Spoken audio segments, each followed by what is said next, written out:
आपल्यासोबत शिवसेनेचे नेते आणि माजी आमदार रवींद्र धंगेकर आहेत. जैन बोर्डिंग प्रकरणामध्ये काल कोर्टानं निर्णय दिलेला आणि हा व्यवहार जो आहे तो कोर्टानं रद्द केलेला. आपल्याबरोबर स्वतः रवींद्र धंगेकर आहेत.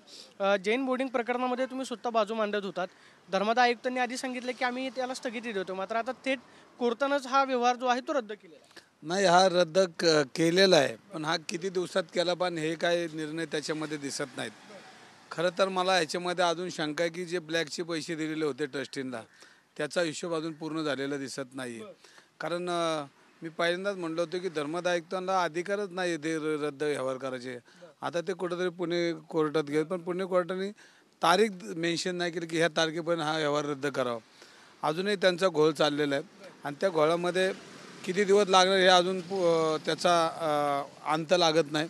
नुसतंच ही प्रक्रिया दिसते कागदावर, पण जोपर्यंत ती पूर्णपणे होत नाहीत तोपर्यंत मला ह्या सगळ्या व्यवहारावर विश्वास नाही. आणि याच्यामध्ये तर खरे गुन्हेच दाखल व्हायला पाहिजे होते, पण काय एवढं गुळगुळीत चाललं आहे मला कळत नाही.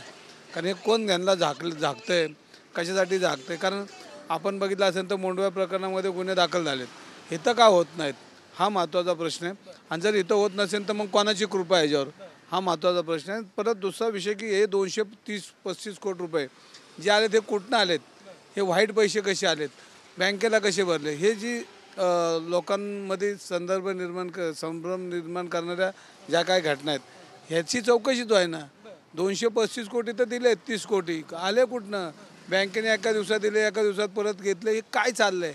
म्हणजे या व्यवहारामध्ये प्रचंड दुमत आहे. आणि याच्यामध्ये सखोल चौकशीच आहे ना, ह्याच्यामध्ये नुसतं म्हणालात की मुंडव्याच्या प्रकरणामध्ये गुन्हा दाखल झाला, मात्र एचएनडी प्रकरणामध्ये गुन्हा दाखल होत नाही, तर गुन्हा नक्की कुणावरती दाखल झाला पाहिजे? कागदपत्रांची अफरातफर झाली किंवा घोळ झाला किंवा चुकबुल करण्यात आली, काय वाटतं?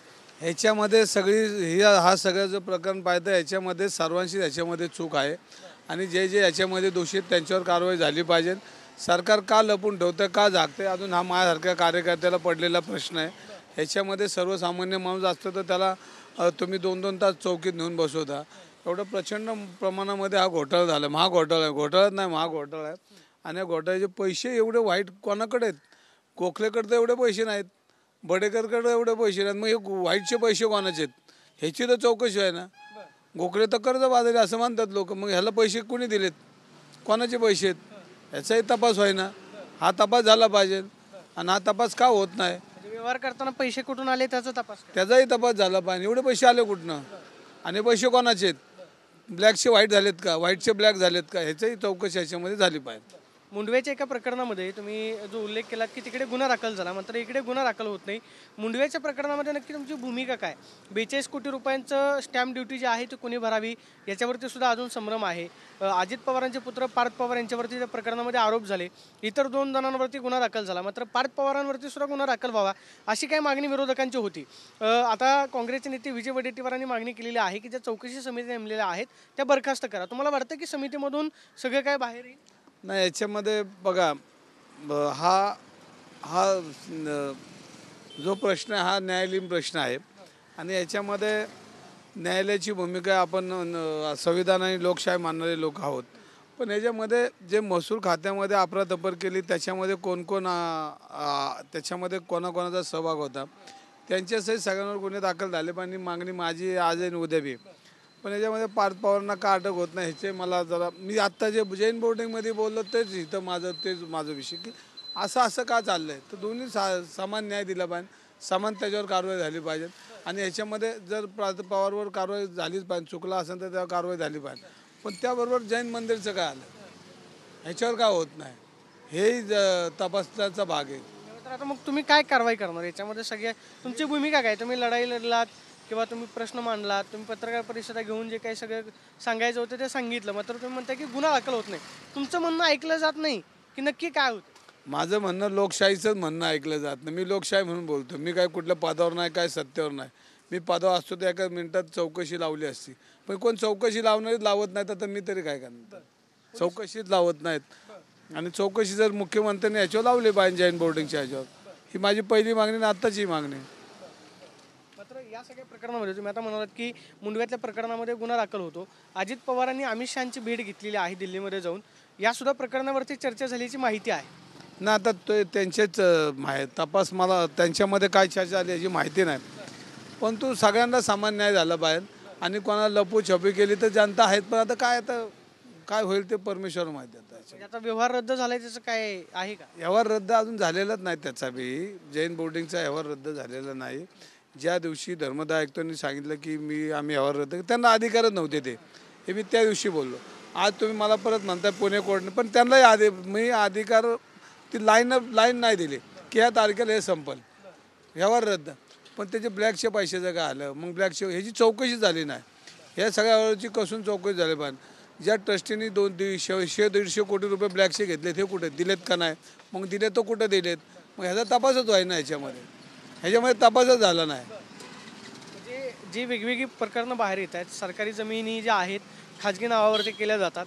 मुद्रांक शुल्क विभागानं आता एक पत्र काढलंय, निबंधकांना सूचना दिलेल्या आहेत, सरकारी जागांसाठी जर दस्त येत असेल तर ते दस्त नाकारा. म्हणजे हे सगळं झाल्यानंतरच आता पत्र दिलं जातं किंवा सूचना दिल्या जातात किंवा प्रशासनामधलेच अधिकारी याच्यामध्ये सहभागी आहेत असं वाटतं. अहो, नुसतं सरकारी जागा नाही, प्रायव्हेट जागेंवर बी अशाच पद्धतीनं बिल्डर लॉबी, राजकारणी लोक आणि गुन्हेगार एकत्र येऊन अनेक गोरगरिबांच्या जमिनी खाल्ल्यात ना. आणि ह्याला सगळी जबाबदारी ते रजिस्टर आहे. चुकीच्या गोष्टीचे सगळे कागदपत्र तयार करतात, लिटिगेशन तयार करतात आणि मग समोरच्या माणसाला रुपयाची वस्तू 10 पैसे द्यावी लागते. म्हणजे काही नवीन नाही आहे, याच्यामध्ये जुना घोटाळे ते. हे घोटाळे काय आज बी रोज घोटाळे तिथं. अधिकाऱ्यांवरती कारवाई झाली पाहिजे. अहो, काय कारवाई करणार, काहीच होत नाही कारवाई. त्यांचं कारवाई करून आता बोलण्यापुरतं राहिलेत.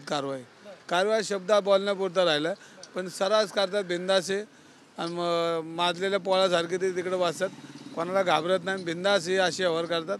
याच्यामध्ये रजिस्टर ऑफिसमध्ये काय चालतं हेच कळत नाही. शनिवाडा बी विकतील अशी लोक आहेत तिथं. काय हे सगळं कुठं थांबेल मग? तुम्ही असं म्हणतात की प्रशासनातले अधिकारी सहभागी असतील तर मग जायचं कुठे? नाही, मी म्हणतो ना, आता न्याय मागायचाच कोणाला हेच कळत नाही. सगळं किडलेलं सडलेलं ही यंत्रणा आहे. याच्यामध्ये सर्वसामान्यांना न्याय मिळणार नाही. सरकारी जागात म्हणून आज आम्ही बोलतोय, पण ह्याच्या मागं गोरगरिबांच्या जागा खाल्ल्यात त्याच्यावर कोण बोलतोय? त्याच्यावर कोणच बोलत नाही. राजकीय प्रश्न आहे. महापालिका निवडणुकांची तयारी सुरू केली जाते. एकीकडं मुंबई असेल, सगळ्याच महानगरपालिकांमध्ये तयारी सुरू झालेली आहे. पुण्यातली नक्की स्थिती काय असणार आहे? पक्षाच्या बैठका कधी आहे? तुम्ही असं म्हणालात की एकनाथ शिंदे लवकरात लवकर निर्णय घेतील. निर्णय कधीपर्यंत होणं अपेक्षित आहे? नाही, आता आम्ही आमच्या शहराच्या लेवलवर आमच्या बैठका चालू आहेत. आमच्या पक्षाची कशावर निवडणुका लढवल्या त्याच्याबद्दल चर्चा बी होत्यात. आता जो काय निर्णय ते शिंदेसाहेब घेणार आहेत, पण आमची लढाई आम्ही लढणार आहे. योग्य वेळी आम्ही तुमच्याशी बोलू, पण तत्पूर्वी ज्या येणाऱ्या महानगरपालिकेमध्ये आता निवडणुका होणारच आहेत. ह्याच्यामध्ये आमची ताकद पक्षाची आम्हाला दाखवायची ही वेळ आलेली आहे. ते आम्ही सगळे पुणे शहरातले सर्व कार्यकर्त्यामध्ये आता आम्ही काम करतोय.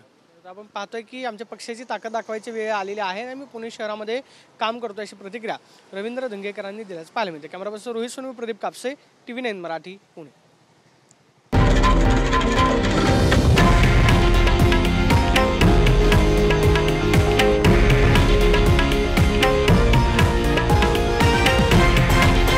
हे आहे देशातील नंबर 1 न्यूज नेटवर्क आणि आपण पाहत आहात TV9 मराठी, एकमेव.